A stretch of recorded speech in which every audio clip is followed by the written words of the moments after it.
新的一年也开始着，专业么讲上子两国的退休工资不用脱点吧，想啥对不起上班就。三郎讲老年人单着，人生苦短啊，眼睛一眨奔六只，眼睛再一眨，头发甩甩白，牙齿搭搭金当光。但搿些辰光，想走走不动，想吃吃不落。最好的办法，就是辣海接替天发音、接替地发音之前，想做啥就做啥，接得踏踏出米。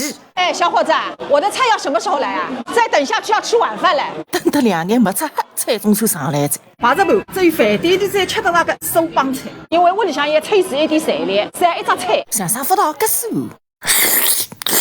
别讲现在个好粉豆腐啊，煎得发新奇，已经算啥子干香菜。唔少还讲，主要是背负了烧个车头。芹菜香得有股，正宗老实门里向个苏州人，老颜色个是独特的。不晓得一个老年人的老板是啥地方人？姐，今天我们店里搞活动，充3000送350。我考虑一下啊，退休工资3000包，充脱3天为啥不包？吃个灯菜会放个青切皮。阿但是你是兄弟两个肉。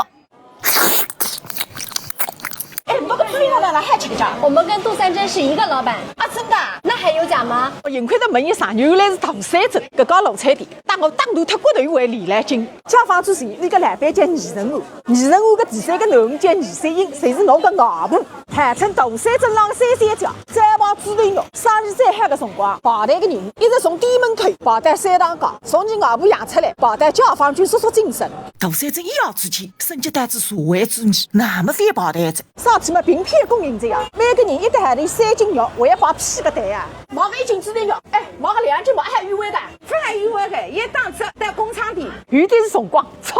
杜三珍工厂店单子，毛1块酱肉，1块牛肉，2斤猪头肉，不足原味，杨梅海上炒肉。这样一走着，再回头看看杜三珍3个字，看来看去，退休工资3000包，啥人喊我是资本家的后代了？活该！